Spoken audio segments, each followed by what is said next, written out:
یہ بھائی کا سوال ہے، جناب محمد صلی اللہ علیہ وسلم کے بارے میں یہ کہنا کہ آپ کا سایہ نہیں تھا یا حاضر ناظر کا عقیدہ رکھنا یہ کیسا ہے؟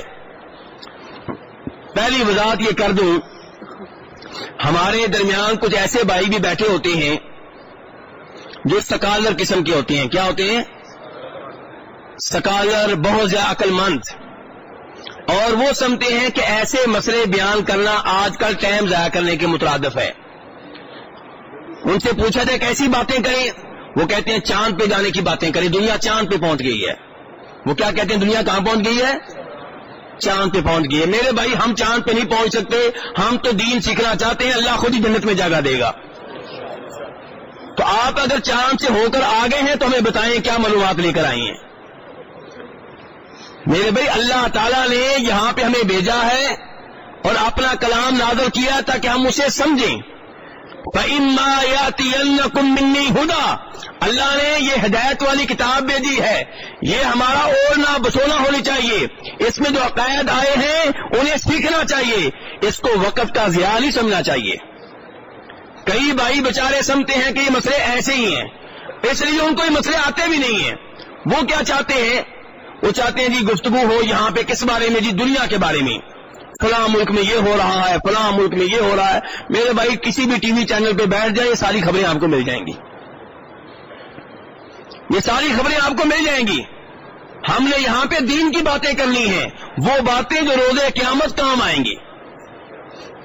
ابن ماجہ کی صحیح حدیث ہے، فرمایا نبی علیہ الصلوۃ والسلام نے جو میری اس مسجد میں آیا علم لینے کے لیے یا علم دینے کے لیے، وہ ایسے ہے جیسے اللہ کی راہ میں جہاد کر رہا ہو، جیسے اللہ کی راہ میں جہاد کر رہا ہو.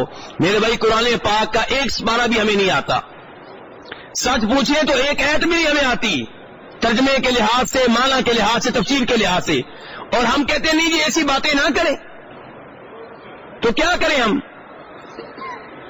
تو میرے بھائی دین سیکھنا، اللہ کا کلام سیکھنا، بار بار سیکھنا، بار بار پڑھنا، یہ عبادت ہے. تو بہرحال اب یہاں بھائی کا سوال ہے کہ کیا آپ کا سایہ تھا یا نہیں تھا؟ میرے بھائی عام لوگوں کا سایہ ہوتا ہے کہ نہیں ہوتا؟ جی. تو نبی علیہ الصلوۃ والسلام شان کے لحاظ سے اگرچہ تمام انسانوں سے آگے ہیں، نبیوں کے بھی امام ہیں، سب سے افضل ہیں، سب سے اعلیٰ ہیں، لیکن بشر ہونے کے لحاظ سے آپ بھی انسان تھے. تو جیسے عام انسانوں کا سایہ ہوتا ہے ایسے آپ کا بھی تھا. آپ کے پیشاب کرنے کا تذکرہ حدیث میں آتا ہے کہ نہیں آتا؟ آپ کے پخانہ کرنے کا تذکرہ حدیث میں آتا ہے کہ نہیں آتا؟ آپ کے خون نکلنے کا تذکرہ حدیث میں آتا ہے کہ نہیں آتا؟ تو میرے بھائی جب آپ پیشاب کرتے تھے انسانوں کی طرح، جب آپ پخانہ کرتے تھے تو سائے میں کیا مشکل ہے؟ سائے کی باری آتی ہے کیوں کچھ لوگ مسئلہ بنا لیتے ہیں. میں کوئی دلیل نہ بھی دوں تب بھی ماننا پڑے گا کہ آپ کا سایہ تھا،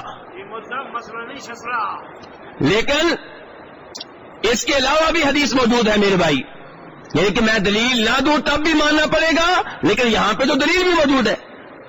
امام حاکم اور امام ابن خزیمہ روایت کرتے ہیں جناب انس ابن مالک رضی اللہ تعالیٰ عنہ سے، کہتے ہیں کہ نبی علیہ الصلوۃ والسلام ہمیں نماز پڑھا رہے تھے. رات کی نماز تھی، فجر کی نماز تھی.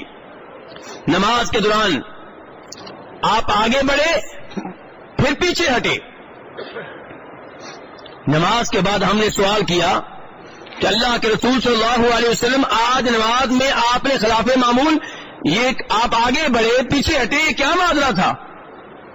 آپ نے فرمایا نماز میں میرے سامنے جنت پیش کی گئی، میں نے جنت کا پھل توڑنا چاہا تو مجھ سے کہا گیا کہ آپ پیچھے ہو جائیں، اور پھر میرے سامنے جہنم پیش کی گئی، جہنم کی آگ میں، جہنم کی آگ کی روشنی میں رأیت ظلی وظلکم، میں نے اپنا سایہ بھی دیکھا، تمہارا سایہ بھی دیکھا.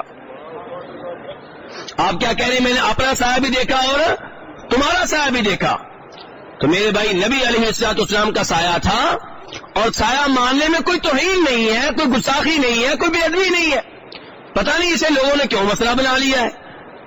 کئی لوگ کہتے ہیں جی اگر سایہ مان لیا تو سائے کے اوپر پاؤں آ جاتا ہے، گستاخی ہو جائے گی. میرے بھائیو سائے کے اوپر پاؤں دینا ممکن ہے؟ سائے پہ پاؤں دینا ممکن ہے؟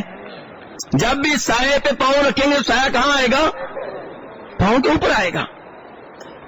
اور تو اور میرے بھائیو بخاری شریف کی حدیث سے ثابت ہے کہ فرشتوں کا سایہ، وہ حدیث جس میں تذکرہ آتا ہے جناب جابر رضی اللہ عنہ کے والد کی شہادت کا، اس میں آتا ہے کہ فرشتوں نے اپنے پروں کا ان پہ سایہ کر رکھا تھا. تو اس لیے میرے بھائیوں سایہ کو مسئلہ نہیں ہے، یہ سایہ ماننا ہوگا، بلکہ نبی علیہ الصلوۃ والسلام کی جتنی بھی صفات آتی ہیں، جتنی بھی خصلتیں آتی ہیں، جتنی بھی پاک عادات آتی ہیں، سب کو ماننا چاہیے اور ان کا انکار نہیں کرنا چاہیے.